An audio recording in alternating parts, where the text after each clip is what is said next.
80s நடிகரின் பரிதாப முடிவு, ரசிகர்கள் அதிர்ச்சி. 80s டைம்ல ரஜினிகாந்த், கமல்ஹாசன் ஈக்குவலுக்கு பெரிய ரவுண்டு வருவாருன்னு எதிர்பார்க்கப்பட்டவர் தான் நடிகர் ரவிக்குமார்.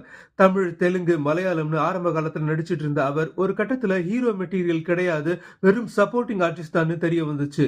இவருடைய இளமை எனும் பூங்காற்று பாடல் எவர் கிரீன். அதை தொடர்ந்து ரமணா, லேசா லேசா, யூத் உள்ளிட்ட பல படங்களை நடிச்சு வாழ்க்கையை நடத்தினாரு.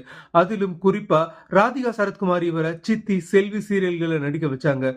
மேலும் இவர் நடிகை சுமத்ராவை திருமணம் செய்துகிட்ட நிலையில கருத்து வேறுபாடு காரணமா டைவர்ஸ் பண்ணி பிரிஞ்சாரு. இந்த நிலையில 71 வயதான ரவிக்குமார் புற்றுநோயால பாதிக்கப்பட்டு அதற்கான சிகிச்சை எடுத்துக்கிட்டு இருந்தாரு. வேளச்சேரியில இருக்கிற ஒரு தனியார் மருத்துவமனையில அவர் சிகிச்சை எடுத்துக்கிட்ட நிலையில சிகிச்சை பலன் அளிக்காம நம்ம விட்டு பிரிஞ்சாரு. இவருடைய திடீர் மறைவு திரைத்துறையினர் மற்றும் ரசிகர்கள் மத்தியில பெரும் சோகத்தை ஏற்படுத்தி இருக்கு. சென்னை வலசரபாகத்தில் இருக்கிற வீட்டுல அவரோட உடல் பொதுமக்கள் அஞ்சலிக்காக வைக்கப்பட்டிருக்க நிலையில திரைத்துறையினர் பலர் நேர்ல வந்து அஞ்சலி செலுத்துறது குறிப்பிடத்தக்கது.